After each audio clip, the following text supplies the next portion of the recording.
സാന്ദ്രത്തിൻ്റെ പുതിയ വിശേഷത്തിലേക്ക് എല്ലാവർക്കും സ്വാഗതം. അങ്ങനെ നമ്മുടെ ഗോമതിയും ആര്യനും അതുപോലെ തന്നെ മീനാക്ഷിയും കൂടെ ഗുരുവായൂർക്ക് പോകും. കല്യാണം തന്നെയാണ് പ്രധാനം. കല്യാണത്തിൽ കൂടാണ്ടിരിക്കാനും വരുന്ന ബന്ധുക്കളൊക്കെ അന്വേഷിക്കുന്നത് കൊണ്ടുള്ള നാണക്കേട് കൊണ്ടാണ് അവർ പോകുന്നത്. പിന്നീട് ഗോമതിയോട് ആ കൈനോട്ടക്കാരി പറയുകയും ചെയ്തില്ല, മകൻ്റെ കല്യാണം നടക്കും ഗുരുവായൂർ അമ്പലത്തിൽ ഭജന ഇരുതായിരുന്നു.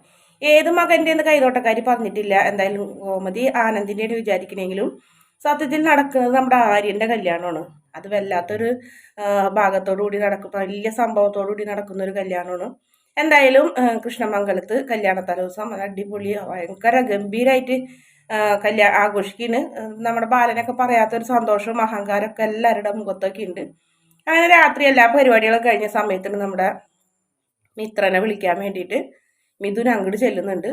മിഥുൻ അങ്ങനെ ഭീഷണിപ്പെടുത്തി മിത്രനെ കൊണ്ടുപോകും. മിത്രനെ കൊണ്ടുപോകുമ്പോൾ മിത്രനോട് സ്വർണവും പൈസ ഒക്കെ എടുക്കാനൊക്കെ പറഞ്ഞിട്ടുണ്ടായിരുന്നു. അങ്ങനെ ഇഷ്ടമില്ല, മനസ്സോടെ അവരെ വിഷമിപ്പിക്കാൻ താല്പര്യമില്ലെങ്കിലും മിഥുൻ്റെ കൂടെ മിത്ര ഇറങ്ങി പോകണം ചെയ്യുന്നത്. ഉള്ള സ്വർണവും പണവും ഒക്കെ ബാഗിലാക്കി കൊണ്ടുപോകുന്നുണ്ട്. എന്നിട്ട് കൊണ്ടുപോകുന്ന ഒരു ഹോട്ടൽ റൂമിലേക്ക് പോയിട്ട് അവിടെ ചെല്ലുമ്പോൾ മിഥുൻ മിത്രനെ ഇങ്ങനെ കീഴ്പ്പെടുത്താനൊക്കെ നോക്കുന്നുണ്ട്. എന്തായാലും വിവാഹം കഴിക്കാണ്ട് അതിനൊന്നും സമ്മതിക്കില്ല എന്നുള്ള ഒറ്റ വാശിമേൽ നിന്ന് അപ്പോൾ പിന്നെ മിഥുൻ്റെ പഴയ സ്വഭാവം മിഥുൻ പുറത്തെടുക്കുന്നുണ്ട്. കാരണം ബാഗും സ്വർണവും പണമൊക്കെ മിഥുൻ്റെ കയ്യിലെത്തിയത് കൊണ്ട് തന്നെ മിഥുൻ മീനാക്ഷിനെ ഭീഷണിപ്പെടുത്തുന്നുണ്ട്. ഇതേസമയം തന്നെ ഗോമതിയൊക്കെ അമ്പലത്തിലെത്തുകയും കുളിച്ച് തൊഴുന്ന പരിപാടി എല്ലാ ദിവസവും അങ്ങനെ ചെയ്യാനുള്ള റൂമൊക്കെ എടുത്ത് അങ്ങനെ ആദ്യത്തെ ദിവസവും അവരങ്ങനെ കുളിച്ചൊക്കെ തൊഴുത് പ്രാർത്ഥിക്കുന്നുണ്ട്. പിന്നെ നമ്മുടെ ഗോമതിയുടെ അടുത്തേക്ക് കൃഷ്ണൻ വരുന്നൊരു ഭാഗം കാണിക്കുന്നുണ്ട്. കൃഷ്ണൻ നമ്മുടെ ഗോമതിനെ സമാധാനിപ്പിക്കുന്നുണ്ട്. കല്യാണം കാണാൻ പറ്റുമെന്ന് കൈനോട്ടക്കാരി പറഞ്ഞതുപോലെ തന്നെ കല്യാണം കാണാൻ പറ്റും, അത് ആനന്ദിൻ്റെ ആണെന്ന് മാത്രം അത് നമ്മൾ ഗോമതിക്ക് മനസ്സിലാവണില്ല. ആനന്ദിൻ്റെ കല്യാണം അല്ല എന്നുള്ള കാര്യം ഗോമതിക്ക് മനസ്സിലാവണില്ല. പിന്നീട് മിത്രയ്ക്കും മിഥുൻ്റെ ഇടയിൽ വല്ലാത്ത വഴക്കും കാര്യങ്ങളൊക്കെ ഉണ്ടാവും. ആ രാത്രി തന്നെ മിഥുൻ്റെ സ്വഭാവമൊക്കെ തിരിച്ചറിയുന്നുണ്ട്.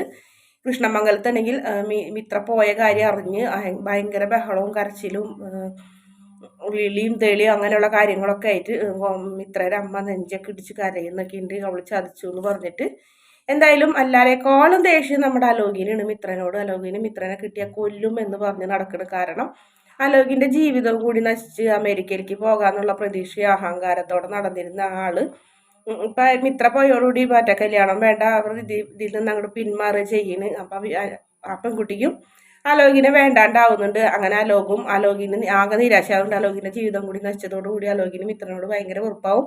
ലോകം മുഴുവൻ അന്വേഷിച്ച് നടക്കുന്നുണ്ട്, കല്യാണം കഴിച്ചു കൊടുക്കാനല്ല കൊല്ലാൻ വേണ്ടിയിട്ട്. പക്ഷെ മിത്രനെ കിട്ടില്ല. മിത്രനെങ്കിൽ പോകുകയില്ല. അതേസമയം തന്നെ മിഥുൻ്റെ സ്വഭാവം മിത്ര ശരിക്കും മനസ്സിലാക്കി. അതോടുകൂടി തന്നെ മിഥുൻ മിത്രനോട് ഇങ്ങനെ പറയുന്നുണ്ട്, ഞാൻ നിന്റെ സൗന്ദര്യം കണ്ട് നിന്റെ പിന്നാലെ വന്നതല്ല, നിന്നേക്കാളും ഒരുപാട് സൗന്ദര്യമുള്ള പെണ്ണുങ്ങൾ എൻ്റെ കയ്യിലൂടെ വന്നും പോയും ഒക്കെ നിന്നിട്ടുണ്ട്. നീ എന്താ വിചാരിച്ചത്? ഞാൻ നിന്റെ അച്ഛൻ്റെ സമ്പത്ത് കണ്ടിട്ടുണ്ട് നിന്നെ സ്വന്താക്കാന്ന് വിചാരിച്ചത്. അത് കല്യാണമായിട്ട് നീ നിന്റെ വീട്ടിൽ പറഞ്ഞുമില്ല. അപ്പോൾ പിന്നെ ഇതല്ലാണ്ട് വേറെ മാർഗമൊന്നുമില്ല എന്ന് പറഞ്ഞ് വീണ്ടും മിത്രനെ കീഴ്പ്പെടുത്താനൊക്കെ നോക്കുമ്പോൾ മിത്ര പിടിച്ച് മിഥുനെ ഉന്തി ഇട്ടിട്ടൊക്കെ ഒരു കണക്കിന് രക്ഷപ്പെടുന്നൊക്കെ ഉണ്ട്. പക്ഷെ എന്തായാലും മിത്ര രക്ഷപ്പെട്ടാലും സ്വർണവും പണമൊക്കെ മിഥുൻ കൊണ്ടുപോകും. മിഥുൻ അതായിരുന്നു ആവശ്യം. അങ്ങനെ കൃഷ്ണമംഗലത്തെ കല്യാണവും മുടങ്ങി. മിത്ര പോയ ആളും ശരിയല്ല എന്നുള്ള കാര്യം മിത്ര തിരിച്ചറിഞ്ഞ് പിന്നീട് കൃഷ്ണമംഗലത്തേക്ക് പോകാൻ മിത്ര കൂട്ടാക്കുന്നില്ല. മിത്രയ്ക്ക് ആകെ വല്ലാത്ത വിഷമം. മിത്രനെ സഹായിക്കാൻ ഒരു കൂട്ടർ അവിടെ എത്തുന്നുണ്ട്. മിത്രയുടെ അവസ്ഥ അറിഞ്ഞിട്ട് മിത്രനെ ശരിക്കും അവർ ഗോമതിയുടെ അടുത്ത് എത്തിക്കുന്നത്.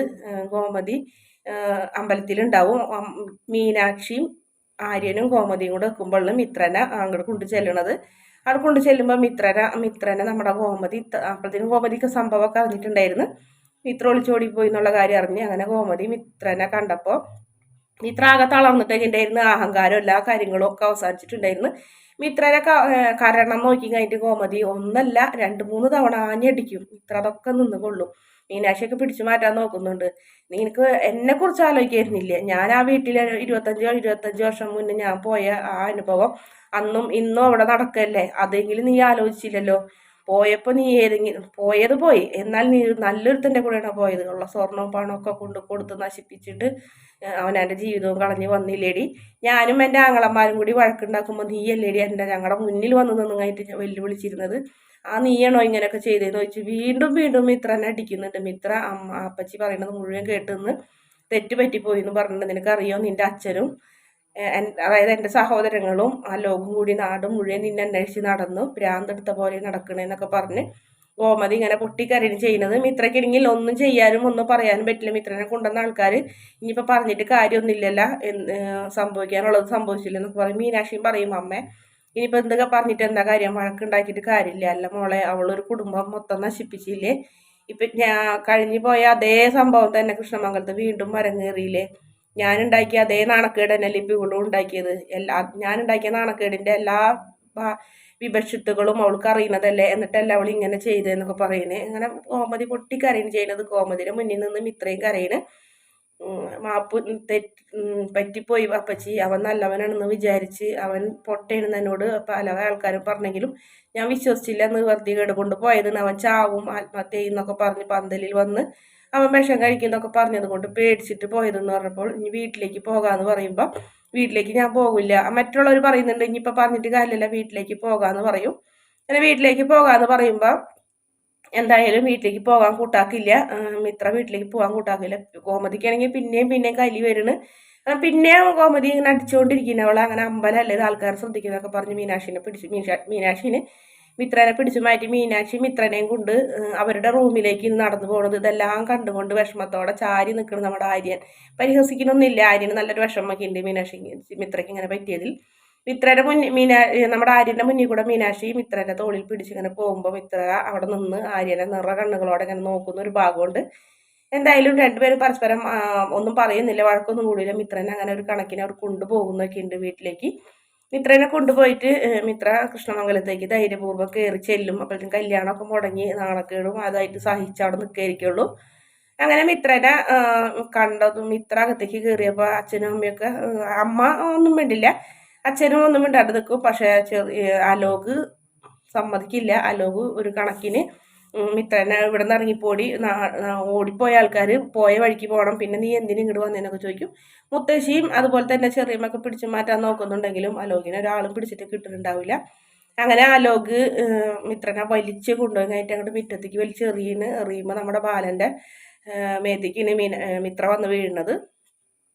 ഇതാ ഒരു മനുഷ്യപ്പറ്റില്ലേ, ഒരു പെണ്ണിനെയാണ് ഇങ്ങനെയൊക്കെ ചെയ്യുന്നതെന്ന് ചോദിച്ചപ്പോൾ നിങ്ങൾ നിങ്ങളുടെ കുടുംബത്തെ അന്വേഷിച്ചാൽ മതി, ഇത് ഞങ്ങളുടെ കുടുംബത്തെ കാര്യമെന്ന് അലോക് പറയും.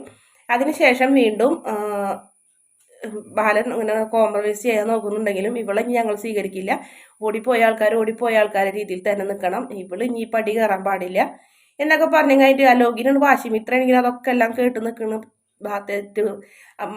മിത്രയുടെ അമ്മ പറയുന്നുണ്ട്, നമ്മുടെ സ്വന്തം ഞാൻ പ്രസവിച്ച മോളല്ലേ, അവളല്ലേ ഇങ്ങനെ വലിച്ചെറിയുന്നത്, നിങ്ങൾ ഒന്ന് തടയുന്നൊക്കെ പറയുമ്പോൾ ഇല്ല, പോയ വഴിക്ക് പോകും, ഇവിടെ ഒരാൾക്കും മാപ്പില്ല, ഒളിച്ചോടി പോയ ആൾക്കാർക്കൊന്നും മാപ്പില്ല, ഇങ്ങനെ ഒരു മകൾ ഇനി കൃഷ്ണമംഗലത്തില്ല, അതുകൊണ്ട് ഇവിടെ എവിടേക്ക് പോയാലും ആരെ കൂടെ പോയാലും മരിച്ചാലോ ഒന്നും എനിക്ക് കുഴപ്പമില്ല എന്ന് പറഞ്ഞ് ആനന്ദവർമ്മ അകത്തേക്ക് കയറിപ്പോകും.